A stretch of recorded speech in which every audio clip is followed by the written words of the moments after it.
A República de Platão. Livro 1. Sócrates. Fui ontem ao Pireu com Glauco, filho de Ariston, com o objetivo de fazer minhas orações à deusa, e ao mesmo tempo com o desejo de ver de que maneira celebravam a festa, pois era a primeira vez que a fazia. Ora, a procissão dos habitantes desta terra pareceu-me linda, contudo não me pareceu menos aprimorada a que os traços montavam. Depois de termos feito preces e contemplado a cerimônia, íamos regressar à cidade. Entretanto, Polemarco, filho de Céfalo, que de longe observou que estávamos com pressa, mandou o escravo a correr, para nos pedir que esperássemos por ele. Agarrando-me no manto por detrás, o escravo disse: Polemarco pede-vos que espereis. Eu voltei-me e perguntei onde estava o seu senhor. Está já aí, replicou. Vem mesmo atrás de mim, esperai. Esperamos com certeza, disse Glauco. Um pouco depois chegou Polemarco e Adimanto, irmão de Glauco, Nicérato, filho de Nicias, e outros mais, com ar de quem vinha da procissão. Disse então Polemarco: Caro Sócrates, parece-me que vós estáis a pôr a caminho para regressar à cidade. E não conjecturas mal, declarei. Ora, tu estás a ver quantos somos? Perguntou ele. Pois não? Pois então, replicou, ou haveis de ser mais fortes do que estes amigos, ou tendes de permanecer aqui. Bem, disse eu, ainda nos resta uma possibilidade, a de vos persuadirmos de que deveis deixar-nos partir. Porventura seríeis capazes, replicou ele, de nos persuadir, se nos recusarmos a ouvir-vos? De modo algum, declarou Glauco. Então compenetrai-vos de que não vos ouviremos. E Adimanto acrescentou: Acaso não sabeis que logo à tarde vai haver uma corrida de achortes a cavalo em honra da deusa? A cavalo? Perguntei. É coisa nova. É a cavalo que eles vão competir a passar os achortes uns aos outros? Ou o que queres dizer? É assim mesmo, disse Polemarco. E além disso, vão celebrar uma festa noturna, que merece ser vista.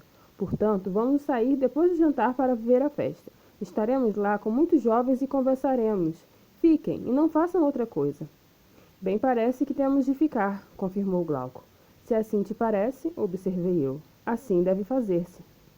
Fomos, pois, à casa de Polemarco, e aí encontramos Lisias e Eutidemo, irmãos de Polemarco, e também, além deles, Trasímaco de Calcedônia e Carmantidas de Painieu e Clitofonte, filho de Aristonimo.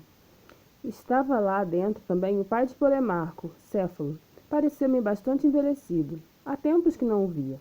Estava sentado numa cadeira almofadada, com uma coroa na cabeça, pois dava-se o caso de ele ter acabado de fazer um sacrifício no pátio. Sentamos-nos então junto dele, porquanto havia ali algumas cadeiras dispostas em círculo. Logo que me viu, Céfalo saudou-me com essas palavras: Ó Sócrates, tu também quase não desces mais ao Pireu para nos veres. Mas devias fazê-lo, porque, se eu ainda tivesse forças para ir facilmente até a cidade, não seria preciso tu vires aqui, mas nós é que íamos visitar-te. Agora, porém, tu é que deves aparecer aqui mais vezes. Fica a sabê-lo bem, na medida em que vão murchando para os prazeres físicos, nesta mesma medida aumentam o desejo e o prazer da conversa. Não deixes de estar na companhia desses jovens, mas vem também aqui à nossa casa, como uma casa de amigos, e de amigos muito íntimos. Com certeza, Céfalo, disse eu, pois é para mim um prazer conversar com pessoas de idade e bastante avançada. Efetivamente, parece-me que devemos informar-nos junto deles, como de pessoas que foram à nossa frente num caminho que talvez tenhamos de percorrer, sobre as características, se é áspero e difícil ou fácil e transitável. Teria até gosto em te perguntar qual o teu parecer sobre este assunto, uma vez que chegaste já a este período da vida a que os poetas chamam de estar no limiar da velhice. Se é uma parte difícil da vida ou que declarações tem a dizer. Por Zeus que te direi, ó Sócrates, qual é o meu ponto de vista. Na verdade, muitas vezes nos juntamos num grupo de pessoas de idades semelhantes, respeitando o velho ditado. Ora, nessas reuniões, a maior parte de nós lamenta-se com saudades dos prazeres da juventude, ou recordando os gozos de amor, da bebida, da comida e outros da mesma espécie. Agastam-se como quem ficou privado de grandes bens, e viver-se bem então, ao passo que agora não é viver. Alguns lamentam-se ainda pelos insultos que um ancião sofre dos seus parentes, e em cima disso entoam uma litânia de quantos males a velhice lhe causa. A mim, afigura-se-me, ó Sócrates, que eles não acusam a verdadeira culpada, porque se fosse ela a culpada, também eu havia de experimentar os mesmos sofrimentos devido à velhice, bem como todos quantos chegaram a esta fase da existência. Ora, eu já encontrei outros anciãos que não sentem dessa maneira, entre outros o poeta Sófocles, com quem deparei quando alguém lhe perguntava: como passas, ó Sófocles, em questões de amor? Ainda é capaz de te unires a uma mulher? Não digas nada, meu amigo, replicou. Sinto-me felicíssimo por lhe ter escapado, como quem fugiu a um amo delirante e selvagem. Pareceu-me que ele disse bem nesta altura, e hoje não me parece menos, pois grande paz e libertação de todos esses sentimentos é que sobrevém na velhice. Quando as paixões cessam de nos repuxar e nos largam, acontece exatamente o que Sófocles disse. Somos libertos de morte de déspotas furiosos. Mas quer quanto a estes sentimentos, quer quanto aos relativos aos parentes, há uma só e única causa, não a velhice, ó Sócrates, mas o caráter das pessoas. Se elas fossem sensatas e bem dispostas, também a velhice é moderadamente penosa. Caso contrário, ó Sócrates, quer a velhice, quer a juventude, serão pesadas a quem assim não for.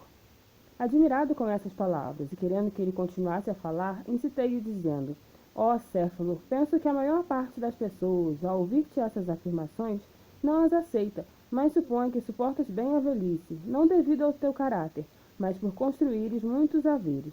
Pois os ricos têm, disse, muitas consolações. Dizes a verdade, não as aceitam, e têm alguma razão, porém não tanta quanto julgam.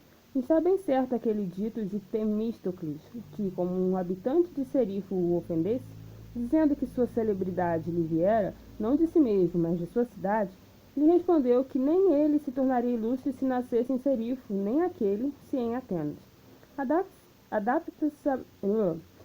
Adapta-se bem esta mesma história aos que, não sendo ricos, suportam a custo a velhice, porque nem o homem comedido aguentará facilmente a velhice na pobreza, nem o que não é, ainda que rico, se tornará então cordato. A maior parte dos seus haveres, Céfalo, obtivesse-a por herança ou por aquisição. Quanto é que eu obtive por aquisição, ó Sócrates? Como homem de negócios, fiquei a meio caminho entre o meu avô e meu pai. Com efeito, o meu avô, que tinha o mesmo nome que eu, herdou uma fortuna aproximadamente igual à que eu tenho agora, e aumentou algumas poucas vezes, ao passo que Lisânias, meu pai, ainda a tornou menor do que a presentemente. Eu dou-me por satisfeito, se não a deixar menor a esses moços, mas sim ligeiramente superior à que herdei. Se te fiz essa pergunta, disse eu, foi porque me pareceste não prezar muitas riquezas, e isso fazem geralmente aqueles que não as adquirem por si. Os que as granjearam pessoalmente estimam-nos o dobro das outras pessoas. Tal como os poetas amam seus próprios versos e os pais os filhos, assim também os homens de negócios se interessam por suas riquezas como obra sua, e também devido à sua utilidade, como os demais. Por isso é difícil o convívio com eles, pois nada mais querem exaltar senão a sua riqueza. É verdade, confirmou ele. Absolutamente, concordei eu. Mas disse-me ainda mais uma coisa. Qual é o maior benefício que julgas ter usufruído graças à posse de uma abastada fortuna? É tal que eu não seria capaz de convencer muita gente dele, por mais que dissesse.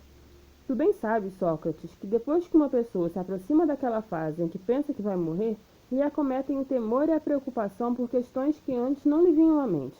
Com efeito, as histórias que se contam relativamente ao Hades, de que se tem de espiar lá as justiças aqui cometidas, histórias essas de que até então zombava, abalam agora sua alma com receio de que sejam verdadeiras.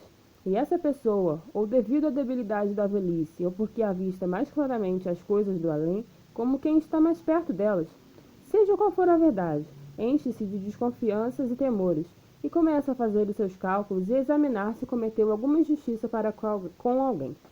Portanto, aquele que encontrar na sua vida muitas injustiças atemoriza-se, quer despertando muitas vezes no meio do sono, como as crianças, quer vivendo na expectativa da desgraça. Porém, aquele que não tem consciência de ter cometido qualquer injustiça, esse tem sempre junto de si uma doce esperança. Bondosa ama da velhice, como diz Píndaro. São cheias de esperanças aquelas suas palavras, Sócrates, de quem tiver passado uma vida justa e santa. A doce esperança, que lhe acalenta o coração, acompanha-o, qual ama, da velhice. A esperança que governa, mais que tudo, os espíritos vacilantes dos mortais. Palavras certas e muito para admirar. Em face disso, tenho em grande apreço a posse das riquezas. não para todo homem, mas para aquele que é comedido e prudente. Não ludibriar ninguém, nem mentir, mesmo involuntariamente, nem ficar a dever, sejam sacrifícios aos deuses, seja dinheiro a um homem, e depois partir para o além sem temer nada. Para isso, a posse das riquezas contribui em alto grau. Tem ainda muitas outras vantagens, mas acima de tudo, Sócrates, é em atenção a este fim que eu teria a riqueza na conta de coisa muito útil para o homem sensato. Falas maravilhosamente, Céfalo, disse eu, mas essa mesma qualidade da justiça, dizemos assim simplesmente que ela consiste na verdade e em restituir aquilo que se tomou de alguém, ou diremos antes que essas mesmas coisas, umas vezes é justo, outras injusto fazê-las. Como nesse exemplo, se alguém recebesse armas de um amigo em perfeito juízo e este, tomado de loucura, las reclamasse, toda a gente diria que não se lhe deviam entregar e que não seria justo restituí-las, nem tampouco consentir em dizer toda a verdade a um homem nesse estado. Está certo. Portanto, não é esta a definição de justiça, dizer a verdade e restituir aquilo que se recebeu. É isto absolutamente, Sócrates, interveio Polemarco, se na verdade se deve dar crédito a Simônides. Eu, por mim, deixo-vos na discussão, disse Céfalo, pois tenho de ir já tratar do sacrifício. Então não sou eu, perguntou Polemarco, teu herdeiro? Sem dúvida, absolutamente, replicou ele a rir, ao mesmo tempo que se dirigia para o sacrifício. Explica então, disse eu, tu que és o herdeiro da discussão, que é que afirmas que Simônides disse tão acertadamente acerca da justiça? Que é justo restituir a cada um o que se lhe deve, parece-me que diz bem ao fazer essa afirmação. Sem dúvida, declarei, que não é fácil deixar de dar crédito a Simônides, pois é homem sábio e divino. Em todo caso, tu, Polemarco, sabes talvez o que ele quer dizer com isso, ao passo que eu ignoro-o. Pois é evidente que não se refere ao exemplo de que há pouco falávamos, de restituir a alguém aquilo que lhe foi entregue em depósito, quando este alguém se encontra privado da razão. E contudo, fica-se a dever, penso eu, uma coisa que foi entregue em depósito ou não. Fica. Mas de modo algum se deve restituir quando alguém que esteja privado da razão a reclamar? É verdade, disse ele. Então não é isso, mas outra coisa, ao que parece, que Simônides quer dizer relativamente a ser justo restituir-se o que se deve. É seguramente outra coisa, por Zeus. O parecer dele é que aos amigos se deve fazer o bem e nunca o mal. Compreendo, disse eu. Não é restituir o que se deve, entregar a uma pessoa o ouro que ela nos confiou, se essa entrega e recuperação se lhe tornar prejudicial, e se forem amigos aqueles que recebe e aquele que restitui. Não, é isso que dizes que Simônides quis dizer? Exatamente.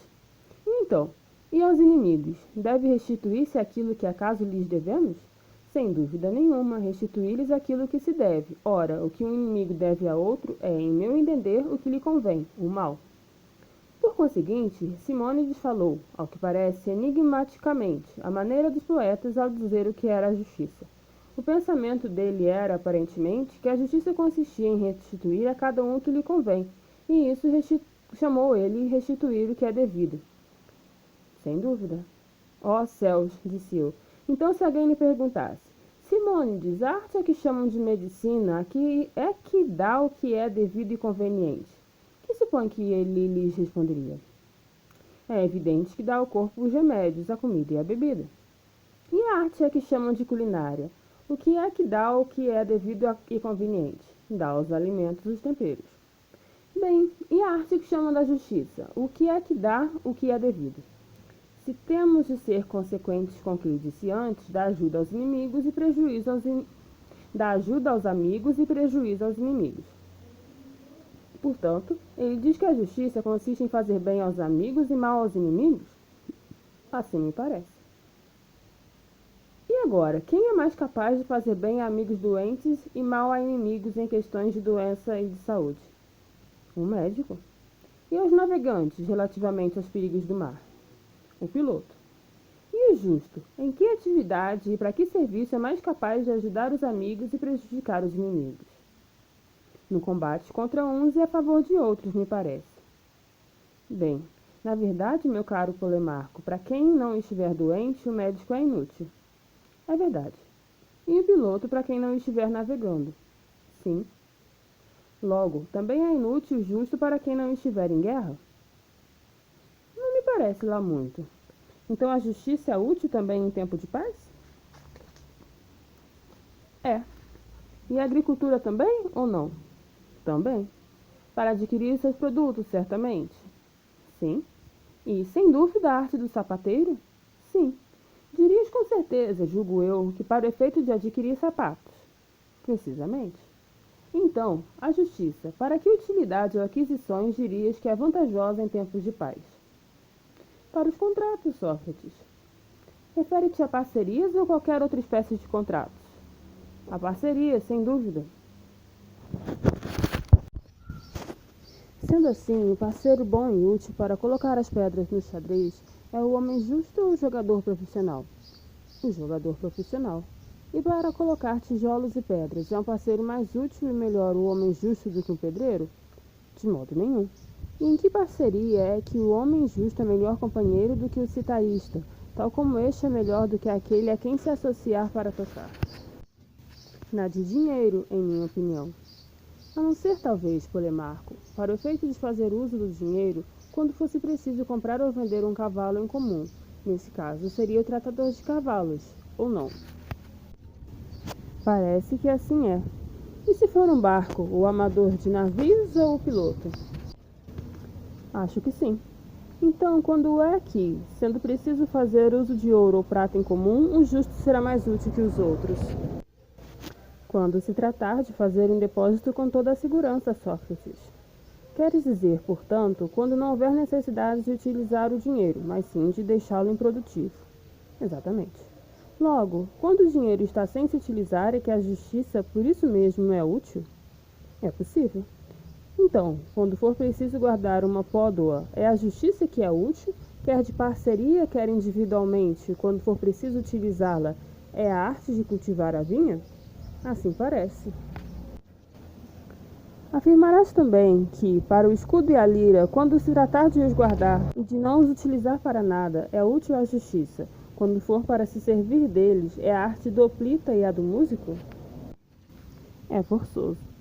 E em tudo mais, e para cada coisa, a justiça é inútil quando nos servimos dela e útil quando não nos servimos. Provavelmente. Então, meu amigo, a justiça não poderia ser uma coisa lá muito importante, se dá o caso de ser útil para as coisas que não são utilizadas. Mas vamos examinar o seguinte. Caso mais hábil a bater-se na luta, quer no pugilato, quer em qualquer outra modalidade, o não é também para se defender? Sem dúvida. Logo, quem é capaz de se defender de uma doença é também o mais capaz de a transmitir desapercebidamente? É o que me parece. Mas, na verdade, será um bom guardião do exército aquele mesmo que roubar os planos do inimigo e o lograr nas suas operações? Exatamente. Logo, se uma pessoa for um hábil guardião de uma coisa, é também um hábil ladrão da mesma. Assim parece. Portanto, se o homem justo é hábil para guardar dinheiro, é também hábil para o roubar. Assim o dá a entender o raciocínio. Logo, o homem justo revela-se-nos, ao que parece, como uma espécie de ladrão, e isso é provável que o tenhas aprendido em Homero. Efetivamente, ele tem grande estima pelo avô materno de Ulisses, Autólico, e afirma que ele excedia todos os homens em roubar e em fazer juras. Parece, pois, que a justiça, segundo a tua opinião, segundo a de Homero e a de Simônides, é uma espécie de arte de furtar, mas para vantagem de amigos e dano de inimigos. Não era isso que dizias? Por Zeus que não, replicou. Já não sei o que dizia. No entanto, ainda continua a parecer-me que a justiça é auxiliar os amigos e prejudicar os inimigos. A quem chamas amigos? Aos que parecem honestos a uma pessoa e aos que o são, de fato, ainda que o não pareçam. E outro tanto direi aos inimigos. É natural, disse ele, amar a quem nos parece honesto e odiar quem nos parece mau. Mas os homens não se enganam a esse respeito, de maneira que lhe parecem honestos muitos o que não são e vice-versa? Enganam. Logo, para esses, os bons são inimigos e os maus amigos? Precisamente. Não obstante, para essas pessoas, a justiça é ajudar os maus e prejudicar os bons. Assim parece. E, contudo, os bons são justos e incapazes de cometer injustiças? É verdade. Segundo o teu raciocínio, é então justo fazer mal a quem não cometeu qualquer injustiça? De modo algum, Sócrates. Isso parece-me um raciocínio perverso. Então, disse eu, é justo prejudicar os injustos e ajudar os justos? Esse raciocínio já me parece mais perfeito do que o anterior. Portanto, Polimarco, acontecerá que, para muitos, quantos errarem no seu juízo sobre os homens, será justo prejudicar os amigos, pois são maus a seus olhos, e ajudar os inimigos, pois os tem por bons. E assim afirmaremos exatamente o contrário do que fizemos dizer a Simônides. É assim mesmo que acontecerá, mas vamos corrigir-nos, pois é provável que não tenhamos definido corretamente o que é amigo e o que é inimigo. Como o definimos, Polimarco? O que parece honesto, esse é o amigo. E agora, disse eu, como corrigiremos a definição?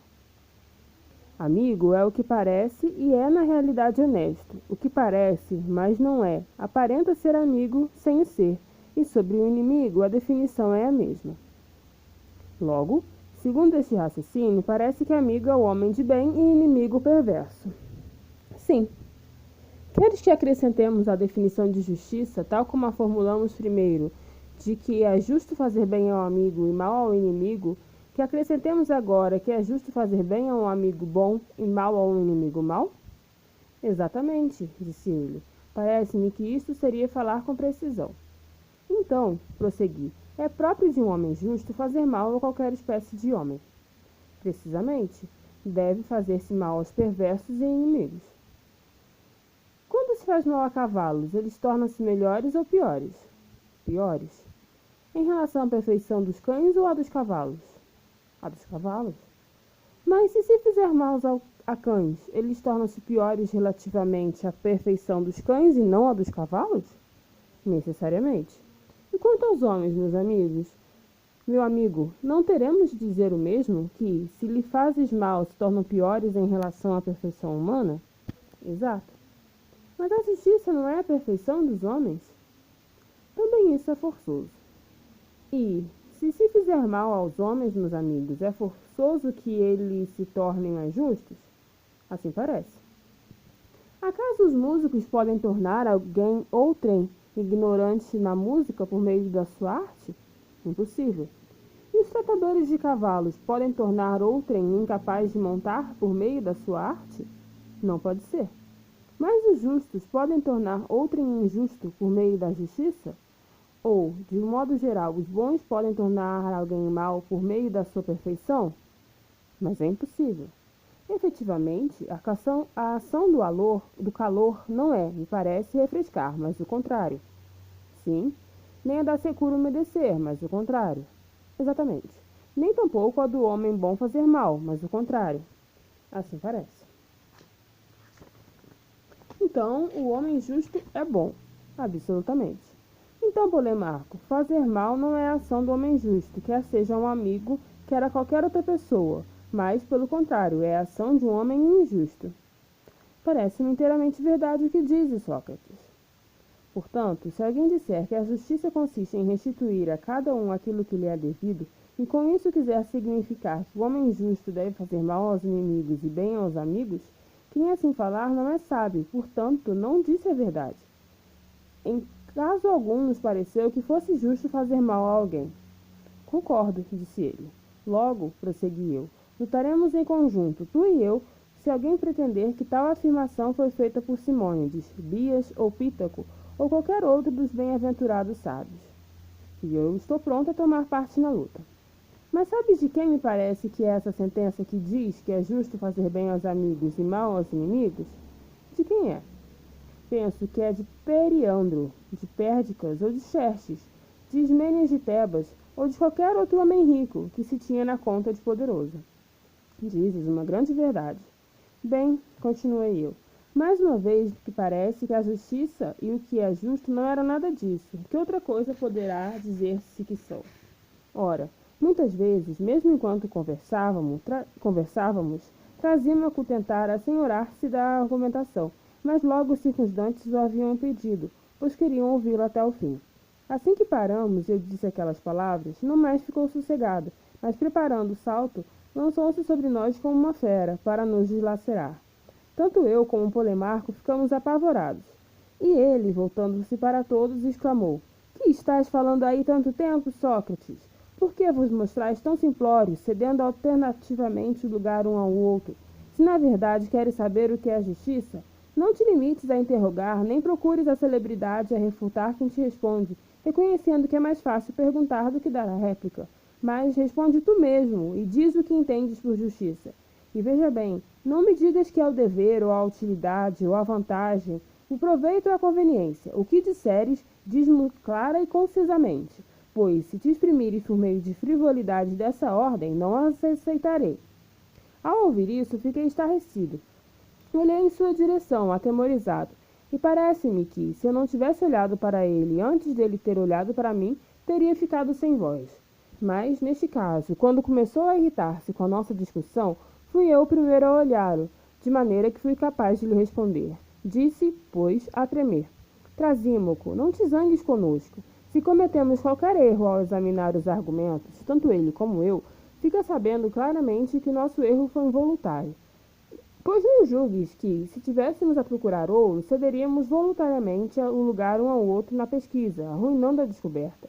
Ora, quando procuramos a justiça, coisa mais preciosa que todo o ouro, seríamos tão insensatos que cedêssemos um ao outro, em vez de nos esforçarmos para descobri-la? Acredita-me, meu amigo, mas parece-me que não temos forças para tanto. Por conseguinte, é muito mais natural que vós, os que sois capazes, tenhais compaixão de nós, em vez de irritação. Ao ouvir essas palavras, desatou-me um riso sardônico e exclamou: Ó Hércules, eis a célebre e costumada ironia de Sócrates. Eu bem o sabia, e tinha prevenido os que aqui estão de que havias de te esquivar a responder, que te fingirias ignorante, que faria tudo quanto há para não responder se alguém te interrogasse. É que tu és um homem esperto, Trasímaco, disse eu, pois sabias perfeitamente que se perguntasses a alguém quantos são 12, e ao fazer a pergunta prevenisses, vê lá, homem, não me digas que são 2 vezes 6, nem que são 3 vezes 4, nem 6 vezes 2, nem 4 vezes 3, que eu não aceito tais banalidades. Creio que se tornaria evidente para ti que ninguém daria resposta a uma pergunta assim formulada. Mas se essa pessoa te dissesse: Ó Trasímaco, o que estás a dizer? Que não posso responder a nada do que disseste? És espantoso. Ainda que se dê o caso de a resposta ser uma dessas, terei de afirmar outra coisa diferente da verdade? O que queres dizer? Que responderias a isso? Ora bem, exclamou ele, como se isso fosse semelhante ao que eu disse. Nada impede que o seja, repliquei. Ainda que não haja semelhança, se os casos parecem iguais a ele que interroga, julga que ele desdenhará responder o que lhe parecer bem, quer lhe proibamos, quer não.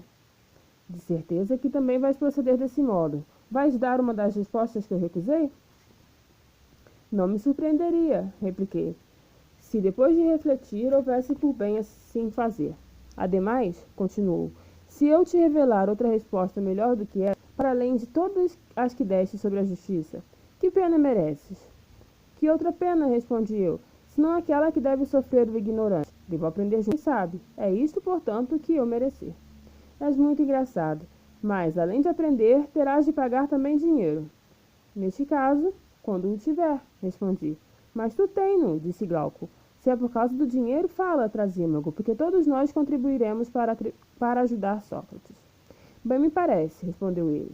Para Sócrates fazer como é seu costume. Ele não responde, mas quando o outro responder, pode pedir-lhe uma explicação e refutá-lo.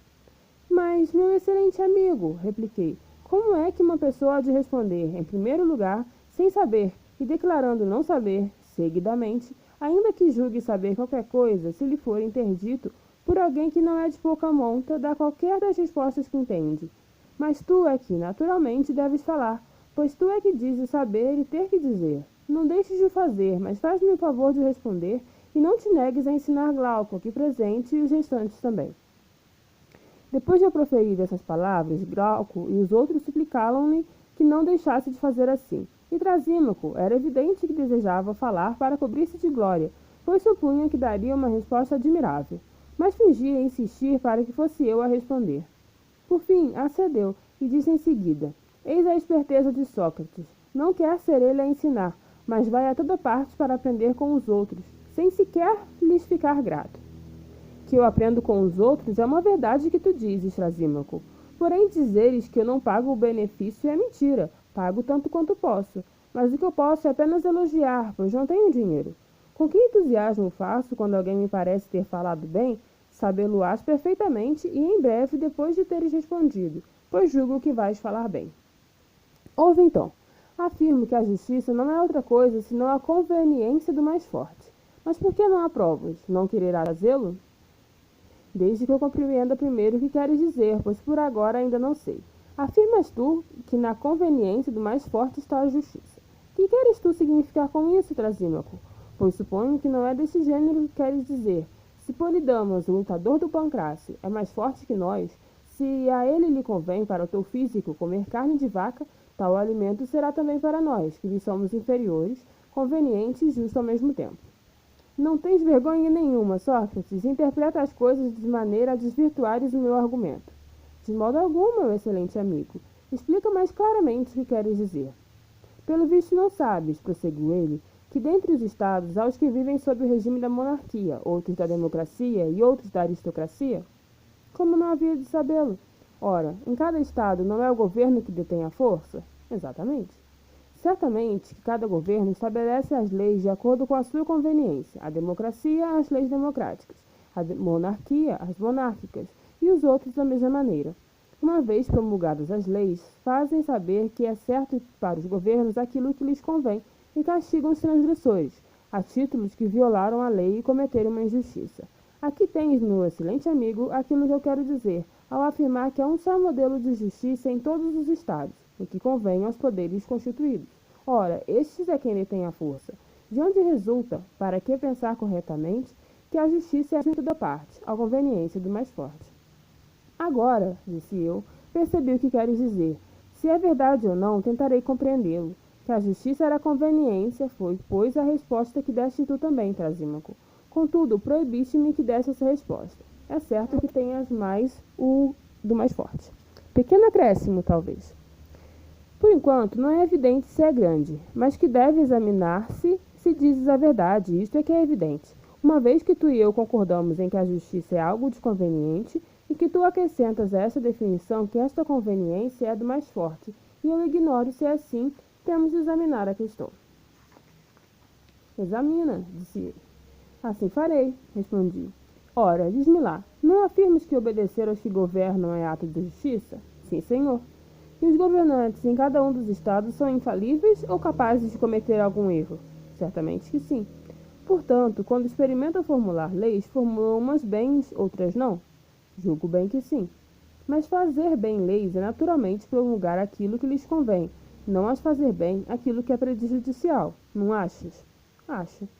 No entanto, o que eles promulgam tem de ser feito pelos súditos, e isso é que é justiça. Como não? Segundo o teu raciocínio, não só é justo fazer aquilo que convém ao mais forte, mas também, inversamente, aquilo que lhe é prejudicial. Que queres tu dizer? Aquilo que tu dizes, segundo me parece. Mas examinemos melhor a questão. Não assentamos em que os governantes, ao prescreverem certos atos aos seus súditos, por vezes se enganam no que é melhor para eles, e ainda em que é justo que os súditos façam o que os governantes lhes prescrevem? Não foi nisso que concordamos? Assim eu creio, disse ele. Tem presente, portanto, continuei eu, que concordastes que também é justo cometer atos prejudiciais a governantes e aos mais poderosos, quando os governantes, involuntariamente, tomam determinações inconvenientes para eles, uma vez que declara ser justo que os súditos executem o que prescreveram os governantes. Ora, pois, ó sapientíssimo Trasímaco, não será forçoso que resulte daí a seguinte situação, que é justo fazer o contrário do que tu dizes? Pois não há dúvida que se prescreve aos mais fracos que façam o que é prejudicial aos mais fortes. Por Zeus que sim, Sócrates, exclamou Polimarco, é o que há de mais claro. Pelo menos se deres testemunho a favor dele, interveio Clitofonte. E para que precisa ele de testemunhos? O próprio Trasímaco concorda que os governantes por vezes dão ordens que lhes são prejudiciais, e que é justo que os súditos as cumpram. De fato, Polimarco, Trasímaco estabeleceu que é justo cumprir as ordens dadas aos governantes. E também estabeleceu, ó Clitofonte, que a justiça é a conveniência dos mais poderosos. Depois de ter proposto ambos esse princípio, concordou, por outro lado, que por vezes os mais poderosos para o que lhes são inferiores executarem, que a eles mesmos são prejudiciais. Dessas concessões resulta que a justiça em nada é mais o que convém ao mais forte do que o que não lhe convém. Mas, replicou Clitofonte, Por conveniência do mais forte, ele entendia que o mais forte julgava ser a sua conveniência.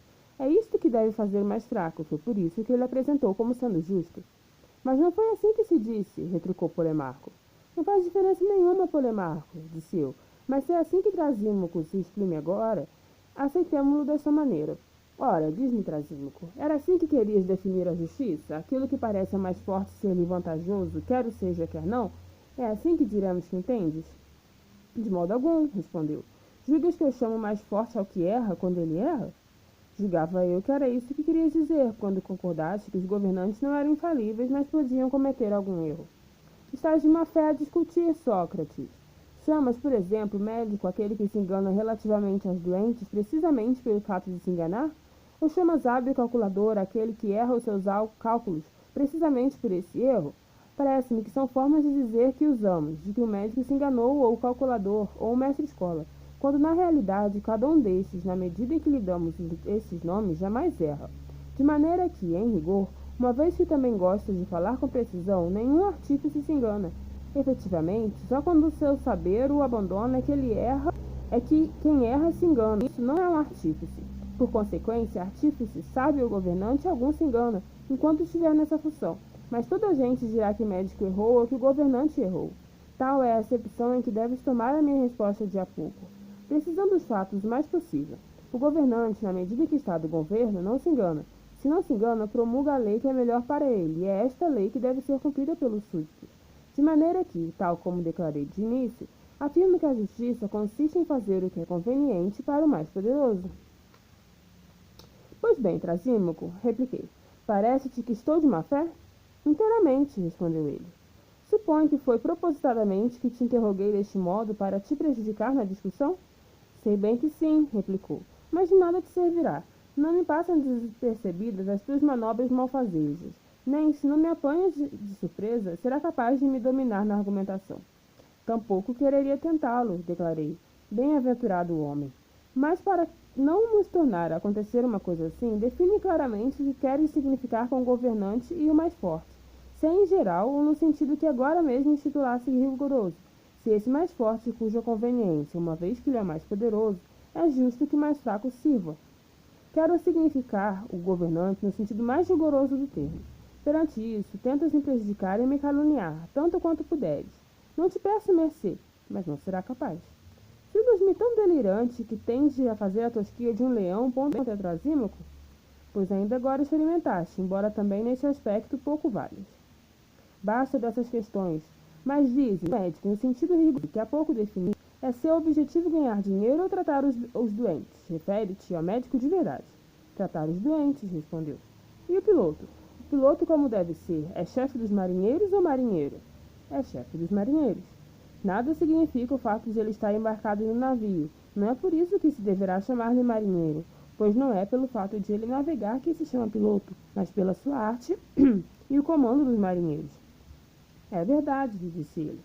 Nesse caso, cada um tem a sua própria conveniência? Exatamente. E a sua arte foi feita para procurar e fornecer a cada um o que lhe convém? Foi. Cada uma das artes tem qualquer outra vantagem para além da maior perfeição possível? O que queres dizer com a tua pergunta? Por exemplo, se me perguntasse se ao corpo basta ser corpo ou se tem necessidade de ser alguma coisa, eu responderia. Tem necessidade absoluta. É por isso que se inventou agora a arte da medicina, porque o corpo é sujeito a defeitos, e de tais defeitos carece de ser curado. Para lhe fornecer o que é vantajoso, para isso é que se lhe consertou essa arte.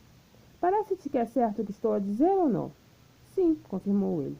Então, é sujeito a defeitos a própria arte da medicina, ou há qualquer outra que tenha necessidade de uma certa qualidade, como os olhos da vista e os ouvidos da audição, e por esse motivo, além desses órgãos, carecemos de uma arte apropriada para examinar e para fornecer o que é útil para essas finalidades. Acaso, na própria arte há qualquer defeito e cada arte precisa de outra arte que procure o que lhe é útil, e esta por sua vez de outra, e assim até o infinito? Ou ela mesma examinará o que lhe é vantajoso? Ou então não precisa de si mesma nem de nenhuma outra para procurar o que é conveniente para sua própria imperfeição? Efetivamente, nenhuma arte possui imperfeição ou falha alguma, nem é próprio de uma arte procurar a conveniência de outra pessoa, senão a daquele a que pertence. Ao passo que cada arte, se for de verdade, é incorruptível e pura, enquanto que, se tomada no seu sentido exato, é inteiramente o que é, e examina de tal maneira rigorosa. É assim ou de outro modo? É assim que parece ser. Portanto, disse eu, a medicina não procura a convivência da medicina, mas a do corpo. Exatamente. Nem a equitação a da equitação, mas a dos cavalos. Nem nenhuma outra arte a sua, pois de nada carece, mas a daquele a quem pertence. Assim parece. Mas então, Trasímaco, as artes governam e dominam aquele a quem pertence? Concordou neste ponto, mas muito à custa. Portanto, nenhuma ciência procura ou prescreve o que é vantajoso ao mais forte, mas sim ao mais fraco e ao que é por ela governado. Por fim, concordou também com isto, mas tentou a disputa. Depois de lhe dar o seu assentimento, continuei. Ora, nenhum médico, na medida em que é médico, procura ou prescreve o que é vantajoso ao médico, mas sim ao doente, pois concordamos que médico, em sentido rigoroso, é o que governa os corpos e não o que faz dinheiro com eles. Ou não concordamos? Concordamos. Por conseguinte, também o piloto, no sentido rigoroso, é o chefe dos marinheiros, mas não o marinheiro. De acordo. Porventura, um piloto-chefe assim há de examinar e prescrever não o que é vantajoso ao piloto, mas sim ao marinheiro e ao súdito? Concordou com dificuldade. Portanto, Trasímaco, nenhum chefe, em qualquer lugar de comando, na medida em que é chefe, examina ou prescreve o que é vantajoso a ele mesmo, mas o que o é para o seu subordinado, para o qual exerce a sua profissão. E tendo este homem em atenção e o que faz-lhe é vantajoso e conveniente, e que diz o que diz e faz tudo o que faz. Depois que chegamos a esse ponto da discussão, e se tornar evidente para todos que a definição de justiça se tinha voltado ao contrário, Trasímaco, em vez de responder, perguntou: Diz-me, Sócrates, tem uma ama? O quê? Repliquei eu. Não era melhor responderes do que estares a fazer semelhantes perguntas? É que não repara que estás ranhoso e não te assoa quando precisas, de modo que nem sequer te soube ensinar a distinguir as ovelhas do pastor. Que é que tu queres saber ao certo? Perguntei. É que tu julgas que os pastores ou os vaqueiros velam pelo bem das ovelhas ou dos bois, e que os engordam e tratam deles com outro fim em vista, que não seja o bem dos patrões ou o próprio. E mesmo os que governam os estados, aqueles que governam de verdade, supões que suas disposições para com os súditos são diferentes das que se tem pelos carneiros, e que velam por outra coisa, dia e noite, que não seja tirar proveito deles? E és tão profundamente versado em questões de justo e justiça, de injusto e injustiça, que desconheces serem a justiça e o justo um bem alheio, que na realidade consiste na vantagem do mais forte de quem governa, e que é próprio de quem obedece e serve ter prejuízo, enquanto a injustiça é o contrário, e é quem manda nos verdadeiramente ingênuos e justos, e os súditos fazem o que é vantajoso para o mais forte e, servindo-o, tornam-no feliz a ele, mas de modo algum a si mesmos. E assim, ó meu simplório, basta reparar que o homem justo em toda parte fica por baixo do injusto, em primeiro lugar nos consortes que fazem uns com os outros. Quando uma pessoa de uma dessas espécies se associa com uma da outra, jamais se verificará, por ocasião da dissolução da sociedade, que o justo tenha mais que o injusto, mas sim menos. Depois, nas questões civis, onde quer que haja contribuição a pagar, o justo em condições iguais paga uma contribuição maior e o outro menor. Quando se tratar de receber, um não lucra nada e o outro muito. E se algum dos dois ocupar um posto de comando, o justo pode contar, ainda que não tenha outro prejuízo, com ficar com seus bens pessoais em má posição, por incúria, e com não ganhar coisa alguma do Estado por ser justo.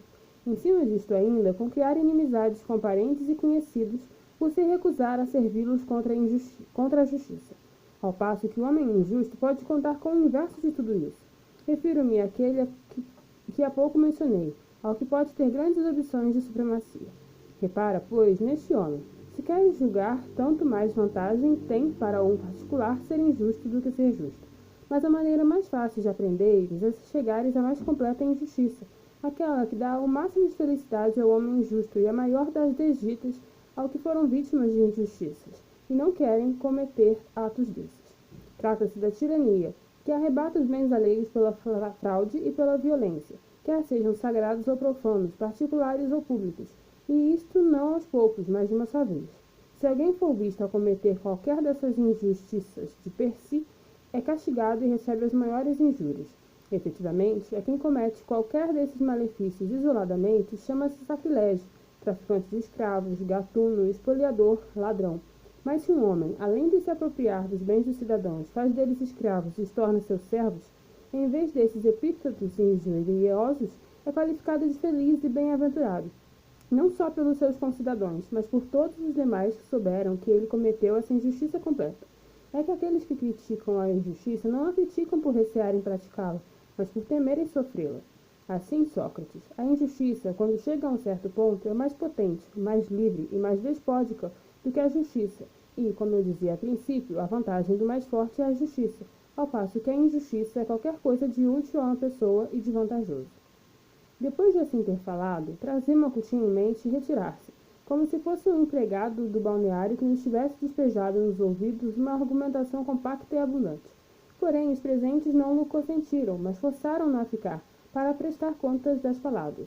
Eu, pela minha parte, também lhe pedi muito, dizendo: Caro Trasímaco, então, depois de lançares tal argumentação, planeja retirar-te, antes de ensinares o bastante ou de aprenderes se é assim ou não? Ou pensas que é coisa de pouca importância que decidiste definir, o curso de toda a vida que devemos seguir, para cada um de nós viver a mais útil das existências? Em acaso eu penso de outro modo? Perguntou Trasímaco. Assim parece, respondi eu. Ou então não queres saber de nós, e não te importa que vivamos pior ou melhor por desconhecermos o que tu declaras saber. Mas, meu bom amigo, esforça-te por nos instruir.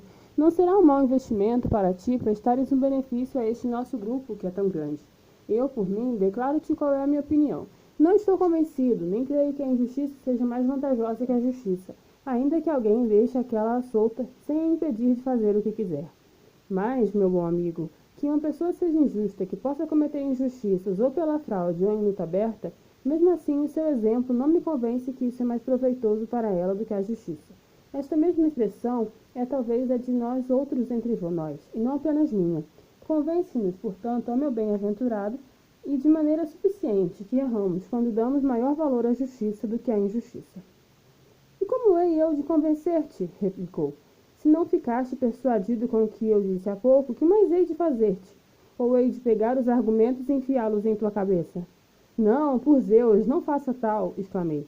Mas, em primeiro lugar, persiste nas afirmações que fizeste. Ou então, se fizeres alguma alteração, fala abertamente e não estejas a iludir-nos. Ora, repara, Trasímaco, examinando ainda o que anteriormente tratamos, que embora desejasses definir primeiro o verdadeiro médico, não achaste necessário prestar depois rigorosa atenção ao exemplo do verdadeiro pastor. Mas supões que ele trata de engordar as ovelhas, na medida em que é um pastor, não porque tem em vista o que é melhor para elas, mas como um conviva ou uma pessoa que quer dar um banquete para se regalar, ou então para as vender, como se fosse um homem de negócios e não um pastor. Ora, a finalidade da arte do pastor não é outra, sem dúvida, senão aquela para que foi destinada, conseguir para o seu objeto o máximo de bem-estar, uma vez que seguramente este já está dotado bastante das qualidades específicas que lhe dão a supremacia, na medida em que nada lhe falte da sua essência da arte de pastoreio. Por estas razões, eu concluí há pouco que é forçoso que concordemos que todo governo, como governo, não tem por finalidade velar pelo bem de mais ninguém, senão do súdito de que cuida, quer este seja uma pessoa pública ou particular. Ora, tu pensas que os governantes dos estados, aqueles que são verdadeiros governantes, governam por prazer? Por Zeus que não, bem o sei. Então, Trasímaco, repliquei, não reparas que os restantes cargos ninguém quer exercê-los por sua vontade, mas exigem um salário, pensando que, do seu exercício, nenhum proveito pessoal lhes advirá, mas sim para os seus súditos? E depois diz-me, não afirmamos nós, sempre, que cada uma das artes se diferencia das outras pelo fato de ter uma potência específica? Não respondas, meu caro, quanto à tua opinião real, a ver se adiantamos alguma coisa. Diferenciam-se por isso sim. E não é verdade que cada uma das artes nos proporciona qualquer vantagem específica e não comum, como a da medicina, a saúde, a do piloto, a segurança de navegação e assim por diante? Exatamente. Portanto, também a arte dos lucros tem seu salário? Pois é esse o efeito que lhe é peculiar.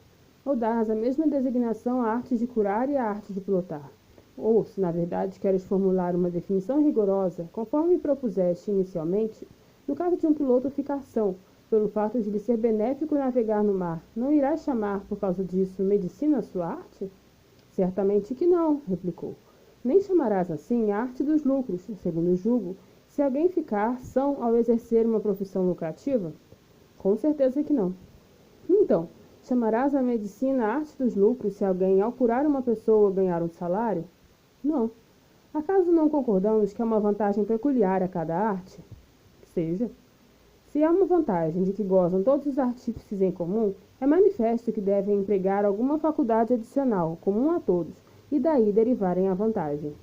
Assim parece. Ora, nós afirmamos que a vantagem dos artífices, quando ganham salário, lhes advém de empregarem uma faculdade adicional à arte dos lucros. Concordou a custo. Por conseguinte, não é da sua própria arte que advém a cada um esta vantagem, que é a obtenção de um salário. Mas se devemos examinar a questão com rigor, a medicina produz a saúde, a arte dos lucros o salário e a do arquiteto uma casa, ao passo que a arte dos lucros, que a acompanha, dá o salário. E as outras todas, igualmente, produz cada um o seu efeito e são vantajosos àquele a quem se aplicam. Se, porém, não se lhe juntar um salário, é possível o artífice auferir alguma vantagem da sua arte? Não me parece. Mas acaso ele não é útil quando trabalha de graça? Com certeza, assim eu creio. Portanto, Trasímaco, é desde já evidente que nenhuma arte nem governo proporciona o que é útil a si mesmo, mas, como dissemos há muito, proporciona e prescreve o que é ao súdito, pois tem por alvo a conveniência dele, que é o mais fraco e não o do mais forte. Ora, é por isso, meu caro Trasímaco, que eu disse há bocado que ninguém quer espontaneamente governar e tratar e curar os males alheios, mas antes exige um salário, porquanto aquele que pretende exercer bem a sua arte jamais faz ou prescreve, no exercício da sua especialidade, o que é melhor para si mesmo, mas para o cliente. É por esse motivo, ao que parece, que é preciso proporcionar uma recompensa aos que querem consentir em governar, dinheiro ou honrarias, ou um castigo se não consentirem. Que queres dizer, Sócrates? Interveio Glauco. O que são os dois salários, sei-o, mas o castigo a que te referes e em que sentido é que o incluíste no grupo dos salários, não compreendo. Na verdade, não entendes o que seja o salário das boas pessoas, aquele devido ao qual os mais perfeitos governam quando consentem em fazê-lo? Ou não sabes que o amor das honrarias e das riquezas é considerado uma vergonha, e o é de fato? Bem o sei, retorquiu.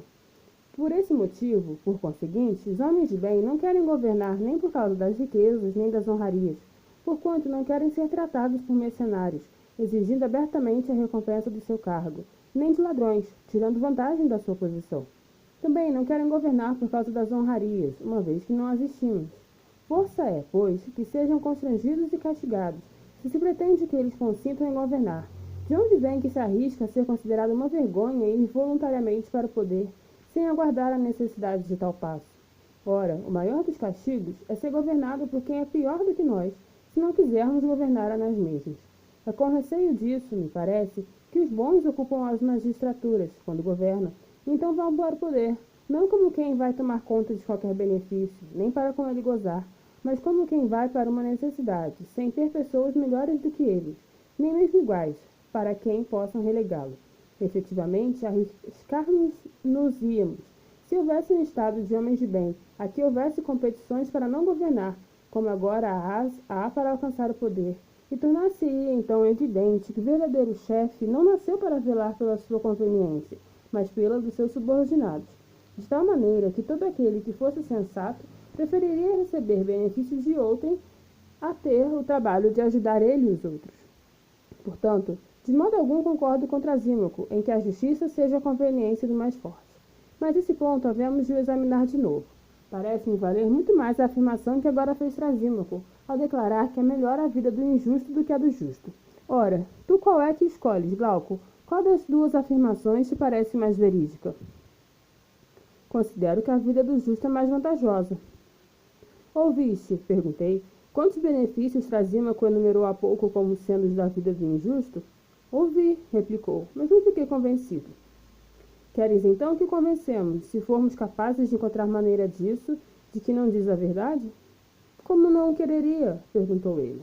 Se, por conseguinte, continuei, fazendo força contra ele, opondo um argumento a outro argumento, enumerarmos quantos benefícios traz o ser justo, e ele falar por sua vez, e nós respondermos, será necessário contar os bens e medir o que cada um de nós disser em cada um de seus argumentos. e até já precisaremos de juízes para resolverem a questão. Se, porém, como há momentos, examinarmos as coisas chegando a um acordo um com o outro, seremos nós mesmos simultaneamente juízes e causílicos. Exatamente, disse ele. Agrada-te mais desta maneira ou daquela? Desta. Pois então, disse eu. Trasímaco, responde-nos desde o começo. Afirmas que a perfeita injustiça é mais útil do que a perfeita justiça?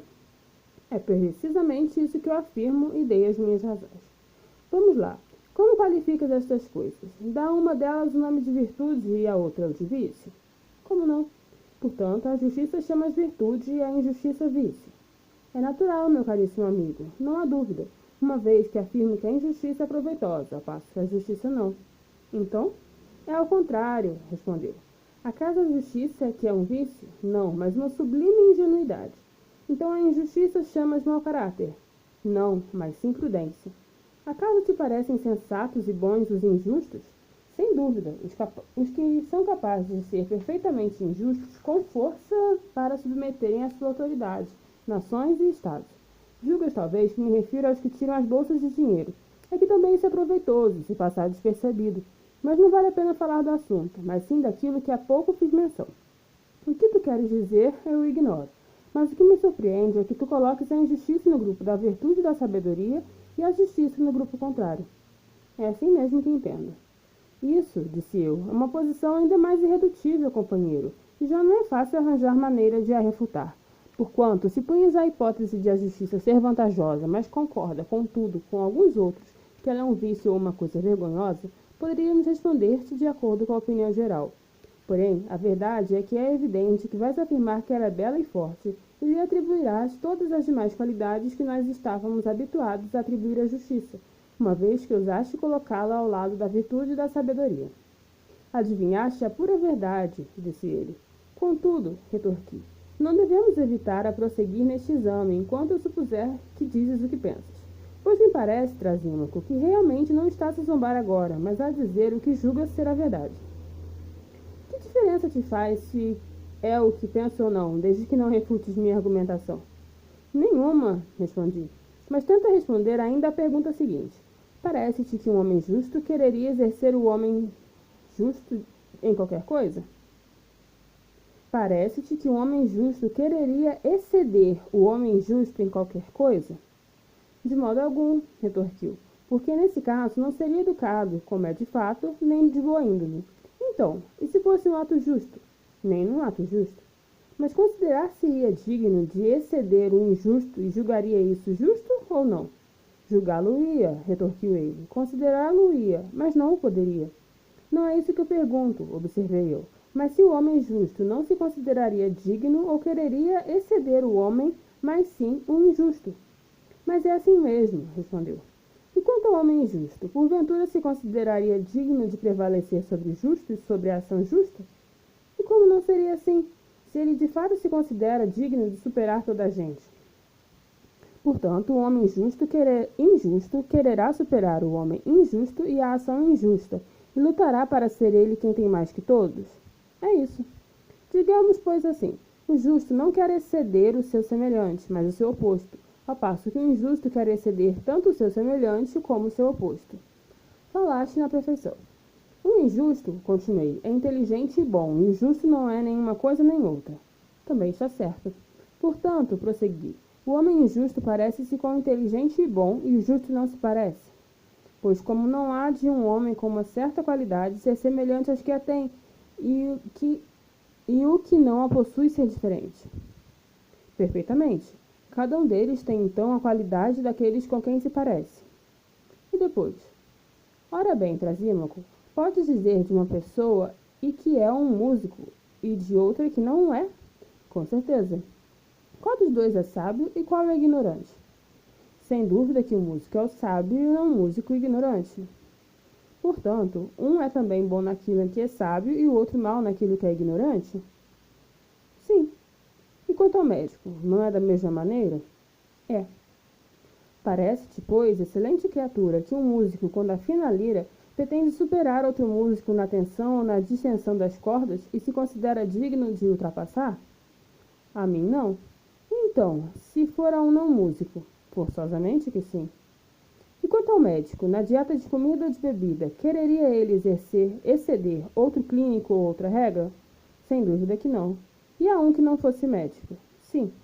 Observa, relativamente a toda espécie de ciência ou de ignorância, se te parece que qualquer sábio quereria exceder os atos e as palavras de outro sábio, e não fazer em caso igual o mesmo que o que é semelhante a ele, semelhante a ele?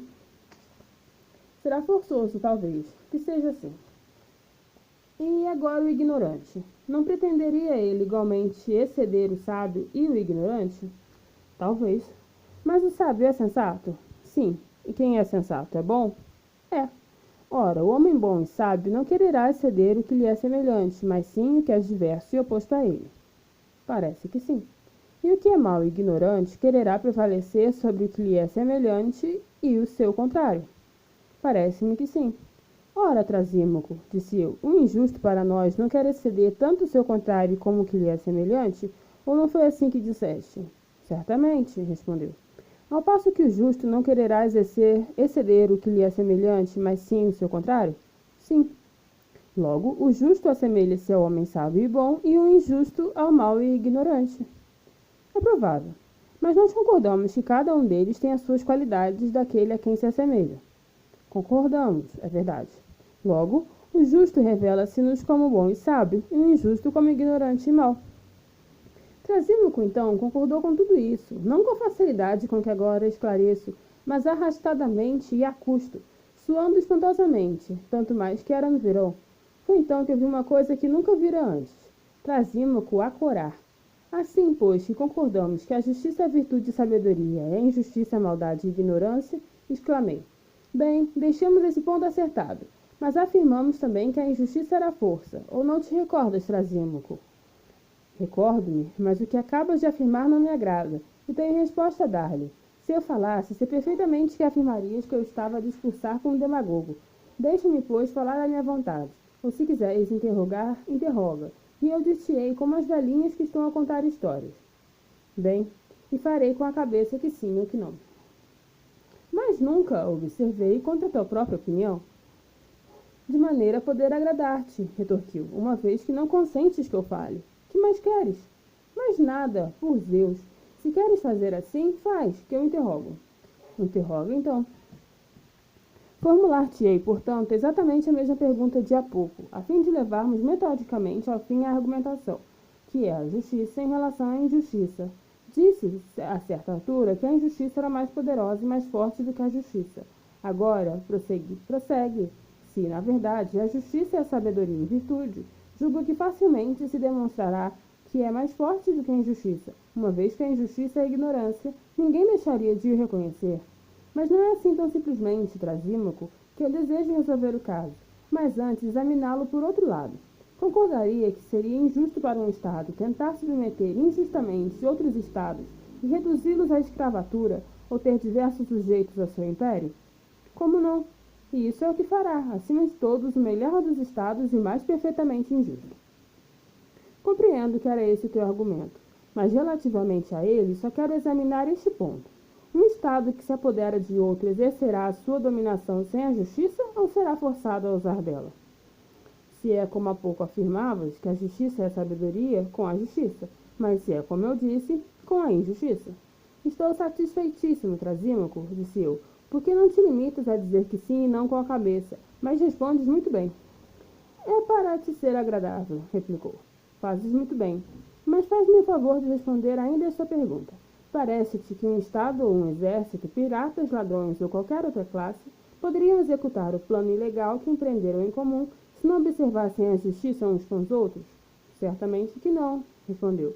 E se observassem, não seria melhor? Absolutamente. De certo, Trasímaco, é porque a injustiça produz nuns e outros as revoltas, os ódios, as contendas, a passo que a justiça era a concórdia e a amizade. Não é assim? Pode ser, respondeu, só para não discutir contigo. Fazes bem, meu excelente amigo, mas diz-me o seguinte. Se, portanto, é este o resultado da injustiça e de causar o ódio onde quer que surja, quando ela se formar entre homens livres e escravos, não fará também com que se odeiem uns aos outros, com que se revoltem e fiquem incapazes de repreender qualquer coisa em comum? Precisamente. E se originar entre duas pessoas, não ficarão divididas, rancorosas, adversárias uma da outra e dos que são justos? Ficarão, respondeu. E se a injustiça, meu espantoso amigo, se originar numa só pessoa, com certeza não perderá sua própria força ou mantê-la tal qual? Que a mantenha tal qual, respondeu. Portanto, a injustiça parece ter uma força tal, em qualquer entidade em que se origine, quer seja um estado qualquer, nação, exército ou qualquer outra coisa, que em primeiro lugar a incapacita de atuar de acordo consigo mesmo, devido às dissensões e discordâncias, e além disso, torna-no inimiga de si mesmo e de todos os que lhe são contrários e que são justos. Não é assim? Exatamente. E, se existir um só indivíduo, produzirá, segundo julgo, os mesmos efeitos que por natureza opera.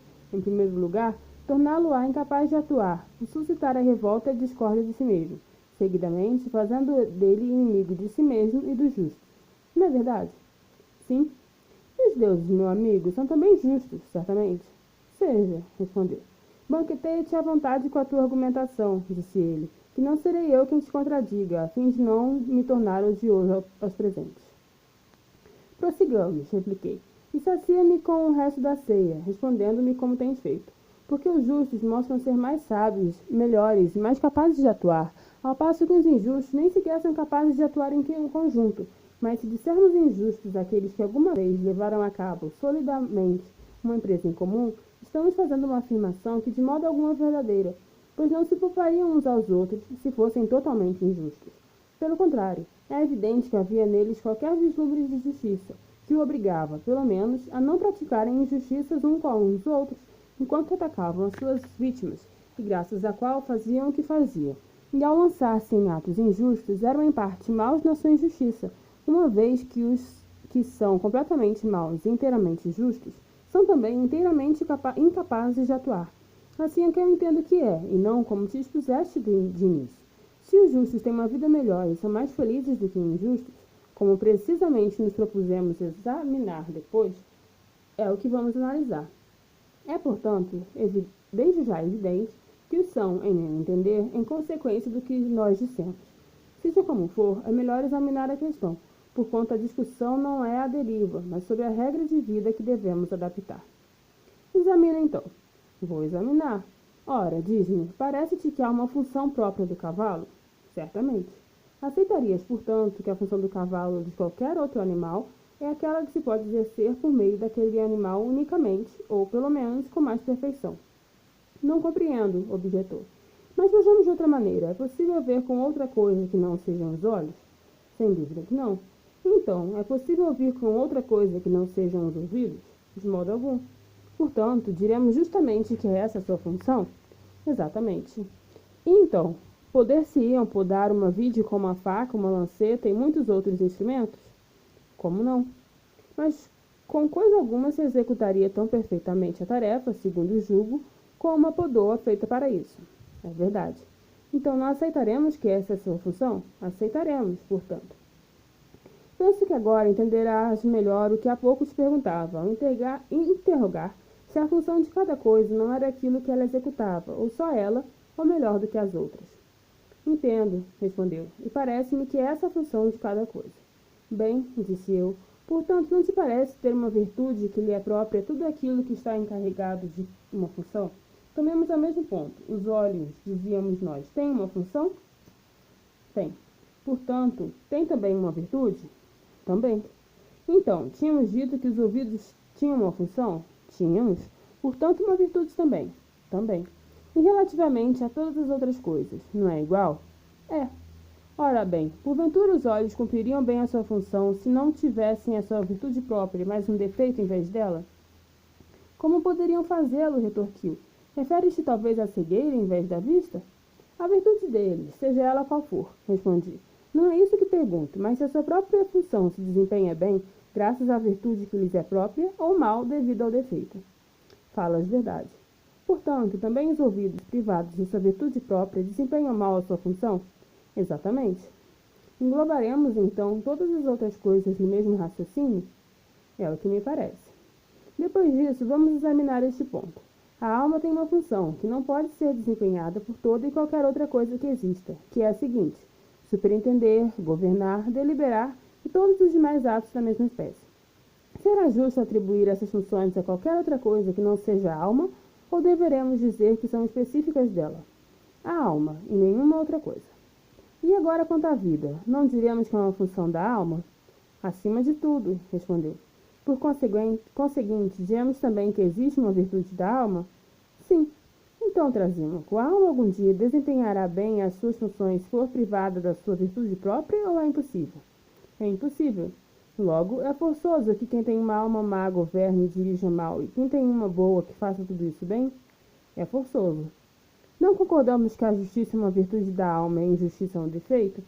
Concordamos, efetivamente. Então, a alma justa e o homem justo viverão bem e o injusto mal. Assim parece, segundo o teu raciocínio. Mas sem dúvida, o que vive bem é feliz e venturoso, e o que não vive bem, inversamente. Como não? Logo, o homem justo é feliz e o injusto é desgraçado. Seja, respondeu. Contudo, não há vantagem em se ser desgraçado, mas sim em se ser feliz. Como não? Então jamais a injustiça será mais vantajosa do que a justiça, ó bem-aventurado Trasímaco. Seja este, Sócrates, disse ele, o teu festim das bem-de-idéias. Graças a ti, sem dúvida, Trasímaco, respondi, pois te tornaste cordato e deixaste de ser desagradável. Contudo, a ceia não é farta por culpa minha, e não tua.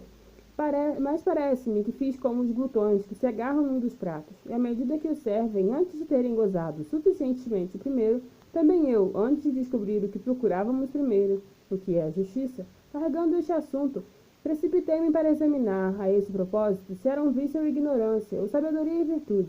Depois, como surgisse novo argumento, de que é mais vantajosa a injustiça do que a justiça, não me abstive de passar daquele assunto para este, de tal maneira que daí resultou agora